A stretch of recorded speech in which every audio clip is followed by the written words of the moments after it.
My name is Arif Hussain. I'm the chief economist for the World Food Program. Today we are at the Food Symposium and we are talking about the global food crisis. I can honestly say that the world today is at unprecedented levels of hunger. There are about 345 million people right now who are in what we call hunger emergencies. But that's not the worst. Out of these 345 million people, there are about 50 million people who are in hunger emergencies, meaning they're one step away from famine. And this is not happening in 1 or 2 or 10 countries.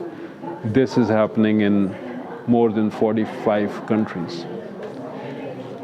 Before the war in Ukraine and before COVID, there were about 135 million people who were in hunger crises.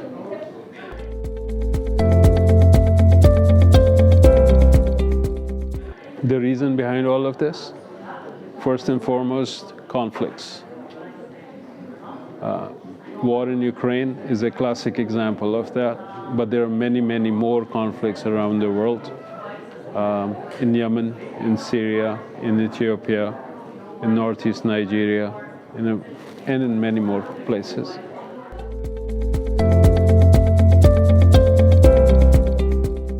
The second reason, climate shocks. Today, what we see in terms of the intensity and frequency of climatic shocks has more than doubled compared to only the first 10 years of this century. If you want a bigger example, just look at Pakistan, a country of 220 million people, a third of which is flooded, and the damage alone from the climatic shocks of those floods is upwards of $30 billion.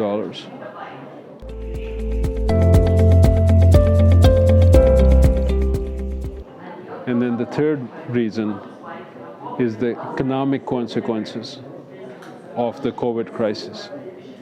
Still, there's a lot of economic inequality, there is a lot of economic marginalization, which is affecting people in many, many parts of the world, particularly amplified by COVID.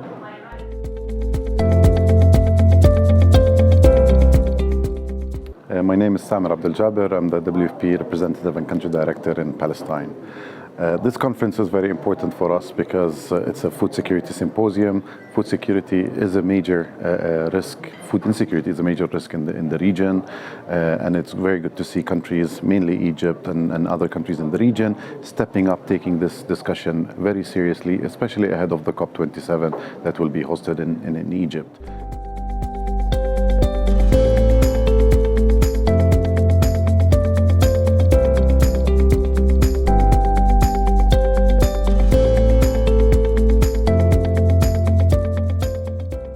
We can look at different models around social protection and see how we can take it to scale, working with the different partners, whether it's the national authorities, the private sector, UN organizations, as well as the CSO community.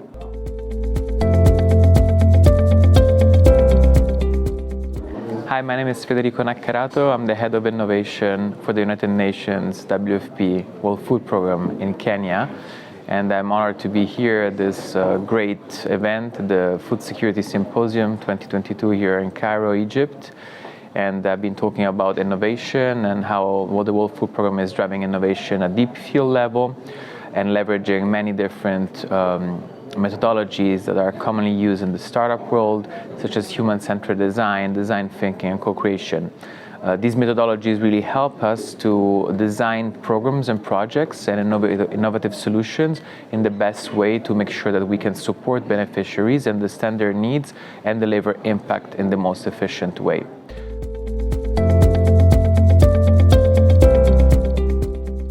One example I brought to the symposium was about H2Grow, our hydroponics solution that we scaled and implemented in over 21 countries across the world.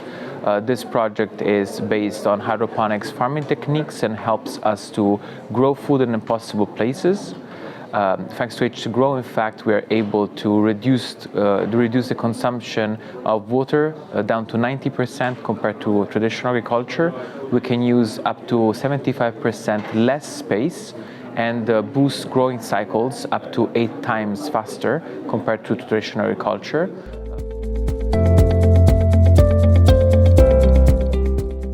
Assalamu alaikum. My name is Dr. Hamid Nuru, and I'm the World Food Programme United Nations representative to the African Union and the Economic Commission for Africa.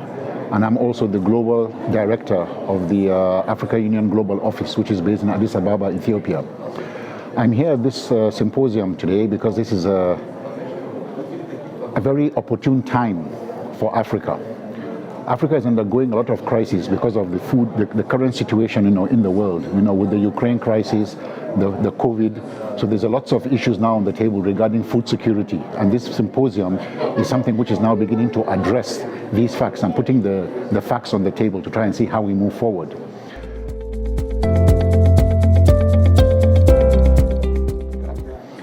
One very important factor here that I've seen over the last 2 days is the fact that the youth need to be more involved in agricultural production, the youth and women. And we have a very big youth population in Africa and even in Egypt. And what we see is that the youth are very keen to get more into agricultural entrepreneurship in things like very quick returns, poultry, small stock, startups, value chain, value added and things like that. How do we bring the youth into this? And Egypt has a lot of good examples of how this is happening practically on the ground and benefiting the farmers. The farmers' voice is being heard.